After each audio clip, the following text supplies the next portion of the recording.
चूँकि भारत के माननीय प्रधानमंत्री जी ने गांधी जी के बारे में इस प्रकार की बात की कि गांधी जी को तब से ज़्यादा जाना गया जब से एक फिल्म आई। मैं समझता हूं कि किसी भी व्यक्ति के, भारत के प्रधानमंत्री इस बात को कहें या विश्व का कोई नेता इस बात को कहे या कोई आम आदमी इस बात को कहे, इस प्रकार की बात से, इस प्रकार की भावना से सहमत नहीं हुआ जा सकता। गांधी जी 1890 के आसपास दक्षिण अफ्रीका से जो उन्होंने सामाजिक और मानव अधिकारों की लड़ाई, जो सामाजिक सरोकारों और मानव अधिकारों की लड़ाई जो दक्षिण अफ्रीका से शुरू की, गांधी जी उसी समय से तमाम विश्व में फेमस हो गए थे। और ये जानते हुए भी कि माननीय प्रधानमंत्री जी ये जानते हैं कि समस्त राष्ट्रमंडल देशों में, क्योंकि उस समय इंग्लैंड के अधीन तमाम देश हुआ करते थे, उनकी सत्ता सब देशों में थी, तो गांधी जी इस प्रकार के एक अग्रणी नेता बन गए थे कि तमाम राष्ट्रमंडल के देशों ने जो वहाँ उनके देशों में आज़ादी की जो भावना पैदा हुई, उसके जनक अगर हम कहें सही मायनों में, तो वो गांधी जी थे। साथियों, ये बहुत ही आपत्तिजनक बात है कि प्रधानमंत्री जी ने इस प्रकार की बात की, और प्रधानमंत्री जी ने अगर ये कहा कि गांधी जी एक फिल्म के आधार पर मशहूर हुए, तो मैं समझता हूं कि यह गांधी जी के इस देश के लिए, मानवता के लिए और पूरे विश्व के लिए किए गए जो कुर्बानियां हैं, उन कुर्बानियों को अनदेखा करने के समान है।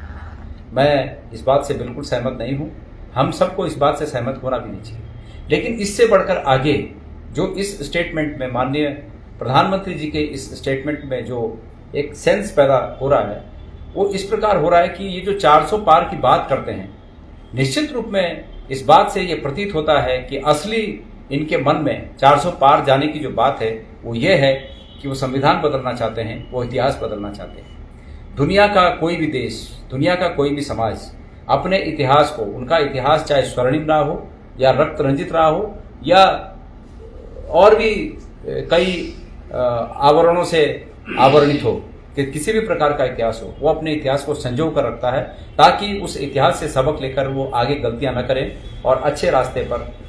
मार्ग को प्रशस्त कर सके। सभी समाज, सभी देश ऐसा करते हैं, लेकिन यहाँ पर ये जो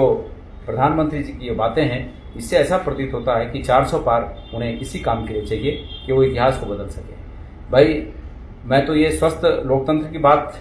सुनना चाहता था माननीय प्रधानमंत्री जी से, और स्वस्थ लोकतंत्र की बात अगर प्रधानमंत्री जी कहना चाहते हैं तो इस रूप में कहा जा सकता था कि वो अपने दल को जिताने की बात करते, लेकिन ये कहते कि उसके साथ साथ विपक्ष भी मजबूत होना चाहिए। लेकिन जो विपक्ष नाम सुनने को तैयार नहीं होते, मैं समझता हूं कि उनकी भावना कभी भी भारत के जनगण मन की जो उम्मीदें हैं, उन उम्मीदों पर खरा नहीं उतर सकती। गांधी जी भारत की आत्मा है। गांधी जी